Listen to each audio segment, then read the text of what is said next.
السلام علیکم دوستو، ایک بار پھر سے آپ کا خیر مقدم ہے ہمارے یوٹیوب چینل دین کی باتیں میں۔ دوستو، سیرت النبی کا آج 36واں پارٹ آپ کی خدمت میں لے کر حاضر ہوا ہیں۔ اس سے پہلے کے پارٹ میں ہم نے بات کری تھی اللہ کے نبی مکہ سے مدینہ کی ہجرت کی تھی تو اس وقت کیا حالات تھے، کس طرح آئے تھے۔ تو اس کے بعد ہم بات کریں گے کہ اللہ کے نبی نے نئے سماج کا ایک گٹھن کس طریقے سے کیا، کیونکہ مکہ سے مدینہ آئے تو وہاں پر ایک نئے سماج کا گٹھن کیا گیا۔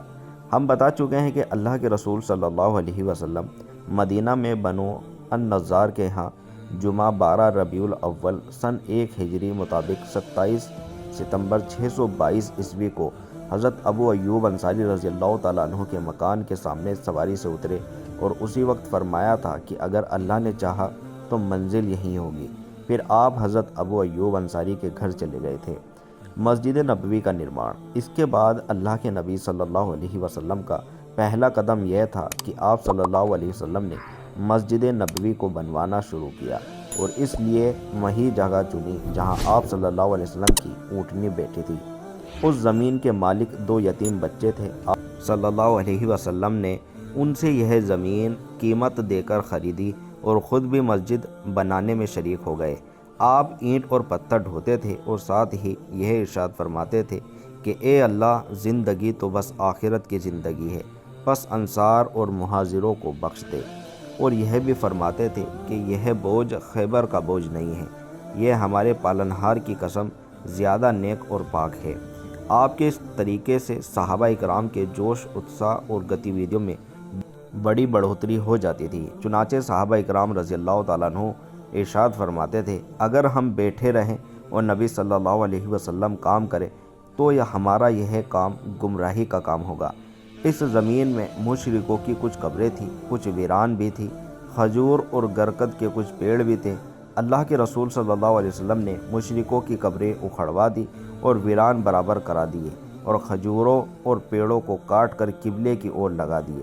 اس وقت قبلہ بیت المقدس تھا۔ دروازے کے بازو کے دونوں پائے پتھر کے بنائے گئے، دیواریں کچی اینٹ اور گارے سے بنائی گئی، چھت پر کھجور کی شاخائیں اور پتے ڈال دیے گئے اور کھجور کے تنوں کے کھمبے بنا دیے گئے۔ زمین پر بالوں کی چھوٹی چھوٹی کنکڑیاں بچھا دی گئی۔ 3 دروازے لگائے گئے۔ قبلے کی دیوار سے پیچھے دیوار تک 100 ہاتھ لمبائی تھی، چوڑائی بھی اتنی ہی تھی، اس سے کچھ کم ہوگی۔ نیو لگ بھگ 3 ہاتھ گہری تھی۔ آپ صلی اللہ علیہ وسلم کے بازو میں کچھ مکان بھی بنائے جن کی دیواریں کچی اینٹ کی تھیں، چھتیں کھجور کے تنوں کی کڑیوں دے کر کھجور کی شاخہ اور پتوں سے بنائی گئی تھی۔ یہیں آپ صلی اللہ علیہ وسلم کی پاک بیویوں کے حجرے یعنی کمرے تھے۔ ان حجروں کے بن جانے کے بعد آپ حضرت ایوب انصاری رضی اللہ تعالیٰ عنہ کے مکان سے یہیں چلے آئے۔ مسجد صرف نماز ادا کرنے کے لیے ہی نہ تھی، بلکہ یہ ایک یونیورسٹی تھی جس میں مسلمان اسلامی شکشاؤں اور ہدایتوں کا پاٹھ لیا کرتے تھے، اور ایک محفل تھی جس میں مدعوں، اگیانتا پورن کھینچ تان، گھرنا اور آپسی لڑائیوں سے دوچار رہنے والے قبیلوں کے لوگ اب میل جول کر آپس میں رہتے تھے۔ ساتھ ہی یہ ایک کیندر تھا جہاں سے چھوٹے سے راجیہ کی ساری ویوستھا چلائی جاتی تھی اور وبھن پرکار کی مہمیں بھیجی جاتی تھی۔ اس کے علاوہ اس کی حیثیت ایک پارلیمنٹ کی بھی تھی جس میں مجلس شورا یعنی منترن پریشد اور پربندھ سمیتی کی میٹنگ بھی ہوا کرتی تھی۔ ان سب کے ساتھ ساتھ یہ مسجد ہی ان غریب مہاجروں کی ایک اچھی بھلی تعداد کی ایک نواس استھل بھی تھی، جس کا وہاں پر نہ کوئی مکان تھا، نہ مال اور نہ بال بچے تھے۔ پھر ہجرت کے شروع میں ہی اذان بھی شروع ہوئی۔ یہ ایک لاہوتی نغمہ یعنی شاشوت گیت تھا جو ہر دن 5 بار شتج یعنی اوقف میں گونجتا تھا اور جس سے پوری دنیا کانپ اٹھتی تھی۔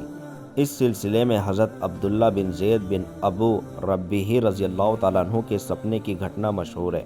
مسلمانوں میں بھائی چارہ۔ جس طرح پیارے نبی صلی اللہ علیہ وسلم نے مسجد نبوی کا نرمان کر کے آپس میں مل بیٹھنے اور میل محبت کے ساتھ ایک کیندر کو استتو دیا، اسی طرح آپ صلی اللہ علیہ وسلم نے مانو اتہاس کا ایک اور بہت چمکتا ہوا کارنامہ انجام دیا جس میں مہاجروں اور انصار کے بیچ مواخات اور بھائی چارے کے عمل کا نام دیا جاتا ہے۔ ابن قیم لکھتے ہیں، پھر اللہ کے رسول صلی اللہ علیہ وسلم نے حضرت انس بن مالک رضی اللہ تعالیٰ عنہ کے مکان میں مہاجروں اور انصار کے درمیان بھائی چارہ کرایا۔ کل 90 آدمی تھے، آدھے مہاجر اور آدھے انصار۔ بھائی چارے کی بنیاد یہ تھی کہ ایک دوسرے کے دکھ درد کے ساتھی تھے، اور موت کے بعد قریب کے رشتہ دار کے بجائے یہی ایک دوسرے کے وارث ہوں گے۔ وارث ہونے کا یہ حکم بدر کی لڑائی تک قائم رہا۔ پھر یہ آیت اتری، ونش کے تعلق رکھنے والے رشتہ دار ایک دوسرے کے زیادہ حقدار ہیں، یعنی وراثت میں۔ تو انصار میں مہاجروں میں آپسی وراثت کا حکم ختم کر دیا گیا، لیکن بھائی چارے کا وچن باقی رہا۔ کہا جاتا ہے کہ آپ صلی اللہ علیہ وسلم نے ایک اور بھائی چارہ کرایا تھا جو خود آپس میں مہاجروں کے بیچ تھا، لیکن پہلی بات ہی ثابت ہے۔ یوں بھی مہاجر اپنے آپسی اسلامی بھائی چارہ، وطن کا بھائی چارہ اور رشتہ داری کے بھائی چارے کی بنیاد پر آپس میں اب آگے کسی بھائی چارے کے محتاج نہ تھے، جبکہ مہاجروں اور انصار کا معاملہ اس سے الگ تھا۔ اس بھائی چارے کا ادیشیہ، جیسے کہ محمد غزالی نے لکھا، یہ تھا کہ اگیانتا پورن پکشپات سماپت ہو، غیرت اور سوابھیمان جو کچھ ہو وہ اسلام کے لیے ہو، نسل، رنگ اور وطن کے بھید بھاؤ کو مٹا دیا جائے۔ بلندی اور پستی کی کسوٹی مانوتا اور سنیم کے علاوہ کچھ اور نہ تھی۔ اللہ کے رسول صلی اللہ علیہ وسلم نے اس بھائی چارے کو کیول کھوکھلے شبدوں کا جامہ نہیں پہنایا تھا، بلکہ اس میں ایک ایسا لاگو ہونے والا وچن قرار دیا تھا جو خون اور مال سے جڑا ہوا تھا۔ یہ خالی کھلی سلامی اور دھنیہ واد نہ تھا کہ منہ پر روانی کے ساتھ جاری رہے پر نتیجہ کچھ نہ ہو، بلکہ اس بھائی چارے کے ساتھ ساتھ تیاگ بھاؤ، ایک دوسرے کے دکھ درد میں شریک ہونا، آپس کے پریم بھاؤ سے بھی جڑے ہوئے تھے، اور اس لیے اس نے اس نئے سماج کو بڑے انوکھے اور چمکتے کارنامے سے بھر دیا تھا۔ چنانچہ صحیح بخاری میں روایت ہے کہ مہاجر جب مدینہ تشریف لائے تو اللہ کے رسول صلی اللہ علیہ وسلم نے حضرت عبد الرحمن بن عوف رضی اللہ تعالیٰ عنہ اور سعد بن ربیع کے بیچ بھائی چارہ کرایا۔ اس کے بعد حضرت سعد رضی اللہ تعالیٰ عنہ نے حضرت عبد الرحمن رضی اللہ تعالیٰ عنہ سے کہا، انصار میں سب سے زیادہ مالدار ہوں، آپ میرا مال 2 قسموں میں بانٹ کر آدھا لے لو، اور میری 2 بیویاں ہیں، آپ دیکھ لیں، جو زیادہ پسند ہو مجھے بتا دیں، میں اسے طلاق دے دوں گا، اور عدت بیتنے کے بعد آپ اس سے شادی کر لیں۔ حضرت عبد الرحمن رضی اللہ تعالیٰ عنہ نے کہا، اللہ آپ کے پریوار اور مال میں برکت دے، آپ لوگوں کا بازار کہاں ہے؟ لوگوں نے انہیں بنو قینقاع کا بازار بتا دیا۔ وہ آپ واپس آئے تو ان کے پاس کچھ زیادہ ہی پنیر اور گھی تھا۔ اس کے بعد وہ ہر دن جاتے رہے، پھر ایک دن آئے تو ان پر پیلے رنگ کا اثر تھا۔ نبی صلی اللہ علیہ وسلم نے معلوم کیا، یہ کیا ہے؟ انہوں نے کہا، میں نے شادی کی ہے۔ آپ صلی اللہ علیہ وسلم نے فرمایا، عورت کو مہر کتنا دیا؟ بولے، 1 نوات یعنی گٹھلی کے وزن کے برابر، یعنی کوئی 1.25 تولے سونا۔ اسی طرح حضرت ابو ہریرہ رضی اللہ تعالیٰ عنہ سے روایت آئی ہے کہ انصار نے نبی صلی اللہ علیہ وسلم سے انورودھ کیا، آپ ہمارے بیچ اور ہمارے بھائیوں کے بیچ ہمارے کھجور کے باغ بانٹ دیں۔ آپ صلی اللہ علیہ وسلم نے فرمایا، نہیں۔ انصار نے کہا، تب آپ لوگ یعنی مہاجر لوگ ہمارا کام کر دیا کریں اور ہم پھل میں آپ لوگوں کو شریک رکھیں گے۔ انہوں نے کہا، ٹھیک ہے، ہم نے بات سنی اور مانی۔ اس سے اندازہ کیا جا سکتا ہے کہ انصار نے کس طرح بڑھ چڑھ کر اپنے مہاجر بھائیوں کا مان سمان دیا تھا، اور کتنی محبت اور خلوص، اثار اور قربانی سے کام لیا تھا، اور مہاجر ان کی دیا و مہربانی کو کتنا مہتو دیتے تھے۔ چنانچہ انہوں نے اس کا کوئی غلط فائدہ نہیں اٹھایا، بلکہ ان سے صرف اتنا ہی حاصل کیا جس سے وہ اپنی ٹوٹی ہوئی ارتھ ویوستھا کی کمر سیدھی کر سکتے تھے۔ اور سچ تو یہ ہے کہ یہ بھائی چارہ ایک انوکھی حکمت بھری راجنیتی اور مسلمانوں میں پائے جانے والے بہت سارے مسئلوں کا ایک بہترین حل تھا۔ اسلامی سہیوگ کا وچن۔ ورنن دیے گئے بھائی چارے کی طرح اللہ کے رسول صلی اللہ علیہ وسلم نے ایک اور وچن دیا جس کے ذریعے سارا اگیانتا پورن سنگھرش اور قبیلوں کی آپسی سنگھرش کی بنیاد ڈھا دی، اور اگیانتا یگ کے رسم و رواج کے لیے کوئی گنجائش نہ چھوڑی۔ نیچے اس وچن کی کچھ دھارائیں دی گئی ہیں جن کو میں آپ کو بتا دیتا ہوں۔ یہ لیکھ ہے کہ نبی صلی اللہ علیہ وسلم کی اور سے قریش، یثربی اور ان کے ادھین ہو کر ان کے ساتھ مل جانے اور جہاد کرنے والے مومن یعنی ایمان والوں اور مسلمانوں کے بیچ کی۔ نمبر 1، یہ سب اپنوں کو چھوڑ کر انسانوں سے الگ ایک امت ہے۔ نمبر 2، قریش مہاجر اپنی پچھلی حالت کے مطابق آپسی لین دین کی ادائیگی کریں گے اور ایمان والوں کے بیچ جانے پہچانے طریقے اور انصاف کے ساتھ اپنے قیدی کا فدیہ دیں گے، اور انصار کے تمام قبیلے اپنی پچھلی حالت کے مطابق آپس میں دیت یعنی قتل کے بدلے دی جانے والی رقم کی ادائیگی کریں گے، اور ان کا ہر گروہ بھلے طریقے پر اور ایمان والوں کے درمیان انصاف کے ساتھ اپنے قیدی کا فدیہ ادا کریں گے۔ نمبر 3، اور ایمان والے اپنے بیچ کسی مجبور کو فدیہ یا دیت کے معاملے میں بھلے طریقے کے مطابق دینے اور مہربانی کرنے سے محروم نہ رکھیں گے۔ نمبر 4، اور سارے ایمان والے اس آدمی کے خلاف ہوں گے جو ان پر زیادتی کرے گا یا ایمان والوں کے درمیان ظلم، گناہ، زیادتی اور فساد کی راہ کھوجا کرنے والا ہوگا۔ نمبر 5، ان سب کے ہاتھ اس آدمی کے خلاف ہوں گے چاہے وہ ان میں کسی کا لڑکا ہی کیوں نہ ہو۔ نمبر 6، کوئی مومن کسی مومن کو کافر کے بدلے قتل نہیں کرے گا۔ نمبر 7، نہ ہی کسی مومن کے خلاف کسی کافر کی مدد کرے گا۔ نمبر 8، اور اللہ کا ذمہ یعنی وچن ایک ہوگا، ایک معمولی آدمی کا دیا ہوا ذمہ بھی سارے مسلمانوں پر لاگو ہوگا۔ نمبر 9، جو یہودی ہماری پیروی کرنے والے ہو جائیں ان کی مدد کی جائے گی، اور یہ دوسرے مسلمانوں جیسے ہوں گے، نہ ان پر ظلم کیا جائے گا نہ ان کے خلاف کوئی مدد کی جائے گی۔ نمبر 10، مسلمانوں کی سندھی یعنی صلح سمجھوتا ایک ہوگا، کوئی مسلمان کسی مسلمان کو چھوڑ کر اللہ کے راستے کی لڑائی کے سلسلے میں سمجھوتا نہیں کرے گا، بلکہ سب کے سب برابری اور نیائے کی بنیاد پر کوئی وعدہ یعنی سمجھوتا کریں گے۔ نمبر 11، مسلمان اس خون میں ایک دوسرے کے برابر ہوں گے جسے کوئی اللہ کے راستے میں بہائے۔ نمبر 12، کوئی مشرک قریش کی کسی جان یا مال کو پناہ نہیں دے سکتا اور نہ کسی مومن کے آگے اس کی حفاظت کے لیے رکاوٹ بن سکتا ہے۔ نمبر 13، جو آدمی کسی مومن کو قتل کرے گا اور ثبوت موجود ہوگا اس سے قصاص لیا جائے گا، علاوہ اس شخص کے مقتول جس سے قتل کیا گیا ہو کا ولی راضی ہو جائے۔ نمبر 14، یہ ہے کہ سارے مومن اس کے خلاف ہوں گے، اس کے لیے اس کے سوا کچھ حلال نہ ہوگا اس کے خلاف کھڑے ہوں۔ نمبر 15، کسی مومن کے لیے حلال نہ ہوگا کہ کسی ہنگامہ کرنے والے یعنی یا بدعتی کی مدد کرے، اسے پناہ دے اور اس کی مدد کریں گے یا پناہ دیں گے، اس پر قیامت کے دن اللہ کی لعنت اور اس کا غضب ہوگا، اور اس کا فرض و نافل کچھ بھی قبول نہیں کیا جائے گا۔ نمبر 16، تمہارے بیچ جو بھی متبھید ہوں گے اسے اللہ اور محمد صلی اللہ علیہ وسلم کی طرف پلٹایا جائے گا۔ تو سماج پر ان چیزوں کا بہت زیادہ اثر ہوا۔ اس زوردار حکمت اور دوردرشتا کی نیتی کے ذریعے اللہ کے رسول صلی اللہ علیہ وسلم نے ایک نئے سماج کی بنیاد رکھی، لیکن سماج کا اوپری چہرہ واستو میں ان ارتھپورن اتکرشوں کی چھایا تھا جس سے نبی صلی اللہ علیہ وسلم کی سنگتی اور ساتھ اٹھنے بیٹھنے کی وجہ سے بزرگ ہستیاں سامنے آ چکی تھی۔ نبی صلی اللہ علیہ وسلم ان کی شکشا دیکشا، من کی شدھتا اور آچرن کی مانوتا اور شریشٹتا کی اور لبھانے میں لگاتار کوشش کرتے رہتے تھے۔ انہیں محبت و بھائی چارہ، شریشٹتا اور بڑاپن، عبادت و اطاعت کے طور طریقے برابر سکھاتے اور بتاتے رہتے تھے۔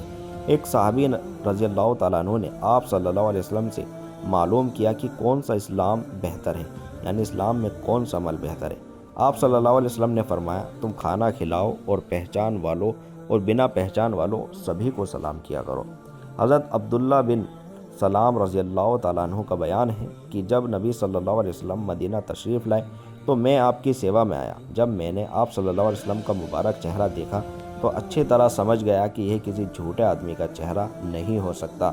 پھر آپ صلی اللہ علیہ وسلم نے پہلی بات جو ارشاد فرمائی وہ یہ تھی کہ اے لوگو، سلام پھیلاؤ، کھانا کھلاؤ، رشتوں کا خیال رکھو، رات میں جب لوگ سو رہے ہو نماز پڑھو، جنت میں سلامتی کے ساتھ داخل ہو جاؤں گے۔ آپ صلی اللہ علیہ وسلم فرماتے تھے، وہ آدمی جنت میں داخل نہ ہوگا جس کا پڑوسی اس کی شرارتوں اور اس کی پھیلائی تباہیوں سے حفاظت میں نہ رہے، اور فرماتے تھے کہ مسلمان وہ ہے جس کی زبان اور ہاتھ سے مسلمان حفاظت میں رہے، اور فرماتے تھے تم میں سے کوئی آدمی ایمان والا نہیں ہو سکتا یہاں تک کہ اپنے بھائی کے لیے وہی چیز پسند کرے جو خود اپنے لیے پسند کرتا ہے، اور فرماتے تھے سارے مومن ایمان والے ایک آدمی کی طرح ہے کہ اگر اس کی آنکھ میں تکلیف ہو تو سارے جسم کو تکلیف محسوس ہوتی ہے، اور اگر اس کے سر میں تکلیف ہو تو سارے جسم کو تکلیف محسوس ہوتی ہے۔ اور فرماتے تھے مومن کے لیے عمارت کی طرح ہے جس کا ایک بھاگ دوسرے بھاگ کو طاقت پہنچاتا ہے، اور فرماتے تھے آپس میں دویش بھاؤ نہ رکھو، آپس میں جلن نہ کرو، ایک دوسرے سے پیٹھ نہ پھیرو، اور اللہ کے بندے اور بھائی بھائی بن کر رہو۔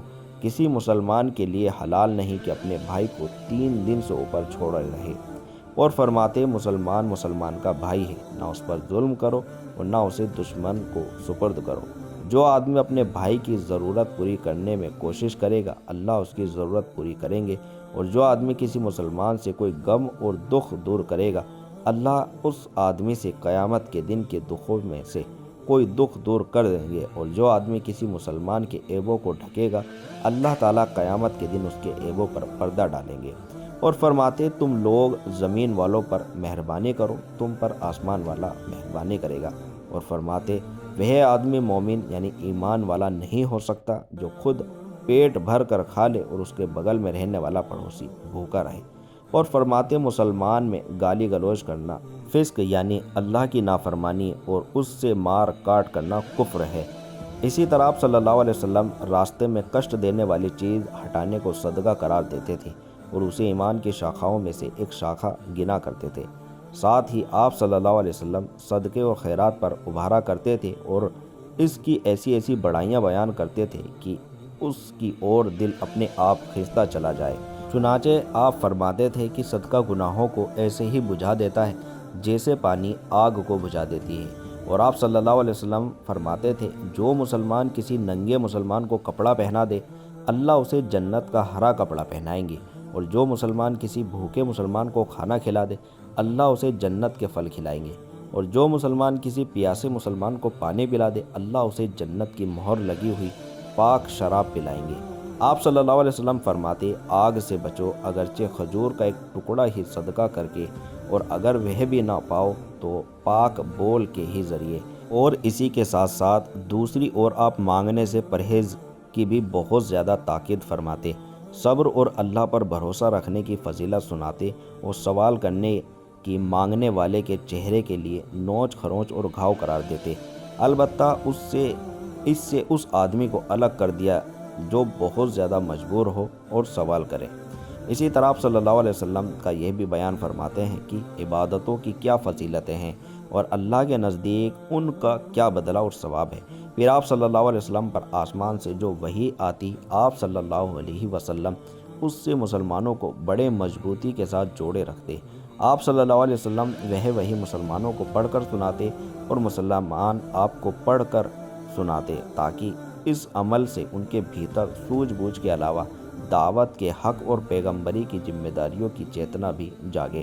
اس طرح اللہ کے رسول صلی اللہ علیہ وسلم نے مسلمانوں کے چرتر سریشٹ کیے، ان کی اللہ کی دی ہوئی شمتاؤں کو اوپر اٹھایا، انہیں سروچ مولیہ اور آچرن کا مالک بنایا، یہاں تک کہ وہ مانو اتہاس میں نبیوں کے بعد سریشٹتا کی سب سے اونچی چوٹی پر پہنچ جائے۔ حضرت عبداللہ بن مسعود رضی اللہ تعالیٰ عنہ فرماتے ہیں کہ جس آدمی کو طریقہ اپنانا ہو وہ بیتے ہوئے لوگوں کا طریقہ اپنائے، کیونکہ زندہ کے بارے میں فتنے کا ڈر ہے۔ وہ لوگ نبی صلی اللہ علیہ وسلم کے ساتھی تھے۔ اس امت میں سب سے زیادہ سریشٹ، سب سے زیادہ نیک دل، سب سے گہرے گیان کے مالک اور سب سے زیادہ بے تکلف اللہ نے انہیں اپنے نبی کے ساتھ دینے اور اپنے دین کے قائم کرنے کے لیے چنا، اس لیے ان کا بڑپن پہچانو اور ان کے پد چنہوں کا پالن کرو، جتنا سنبھو ہو ان کے چرت آچرنوں میں چمٹے رہو، کیونکہ وہ لوگ ہدایت کے سیدھے راستے پر تھے۔ پھر ہمارے پیغمبر ایک بڑے رہنما اللہ کے رسول صلی اللہ علیہ وسلم خود بھی بڑے آنترک گنوں اور دکھانے والی خوبیوں کے مالک اور چرتر و آچرن کے سریشٹ پدوں پر آسین تھے کہ من اپنے آپ کی طرف کھنچ جاتے تھے اور جانیں قربانی ہوا کرتی تھی۔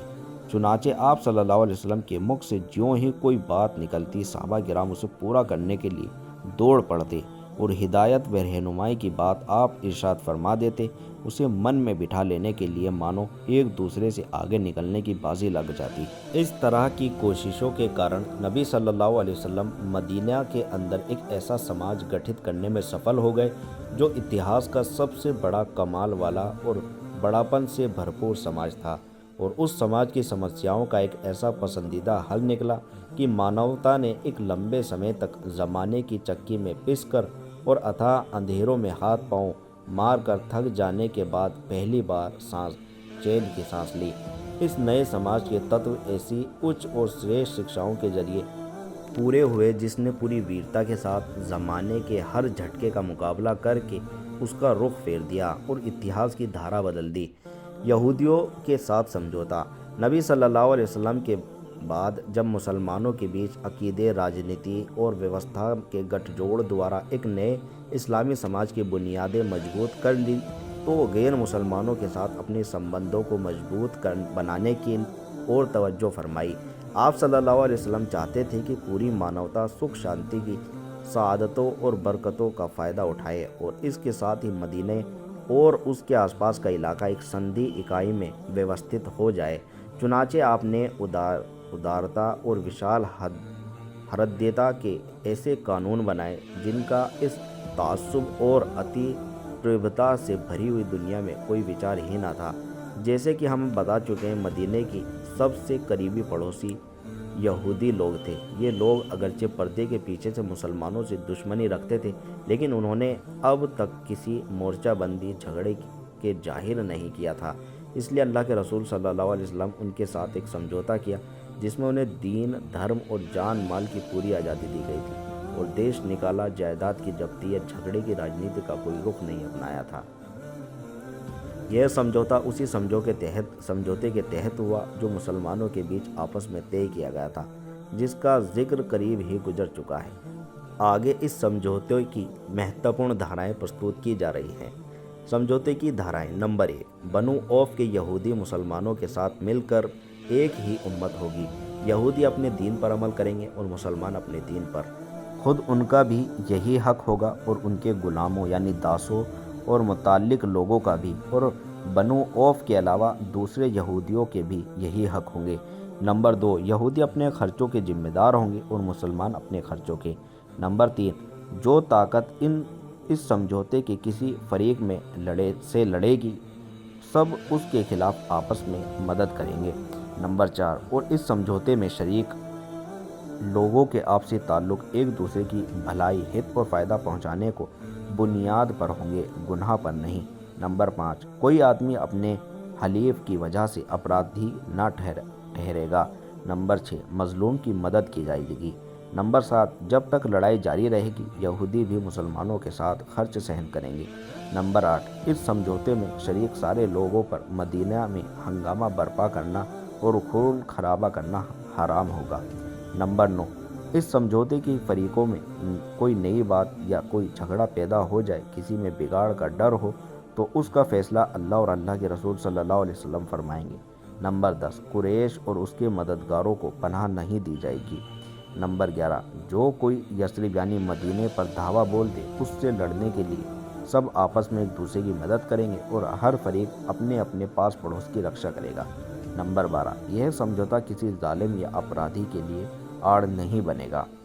اس سمجھوتے کے طے ہو جانے سے مدینہ اور اس کے چاروں طرف ایک سندھی راجیہ بن گیا جس کی راجدھانی مدینہ تھی، جس کے مکھیہ ویکتی اللہ کے رسول صلی اللہ علیہ وسلم تھے اور جس میں جاری کلمہ اور غالب شاسن مسلمانوں کا تھا، اور اس طرح مدینہ سچ مچ اسلام کی راجدھانی بن گیا۔ سکھ شانتی کی سیماؤں کی اور آگے بڑھنے کے لیے نبی صلی اللہ علیہ وسلم نے آگے دوسرے قبیلوں سے بھی حالت کے مطابق اسی طرح کے سمجھوتے کیے، جس میں سے کچھ کا الیخ آگے آئے گا۔ تو دوستو، اس پارٹ کو یہیں پر ختم کرتے ہیں۔ امید کرتا ہوں یہ آپ کو اچھا لگا ہوگا، پسند آیا ہوگا۔ اس ویڈیو کو زیادہ سے زیادہ شیئر کریں تاکہ سبھی لوگوں کو اپنے نبی کی زندگی کے بارے میں پتہ لگے۔ تو ملتے ہیں آپ سے اگلی ویڈیو میں، تب تک کے لیے السلام علیکم۔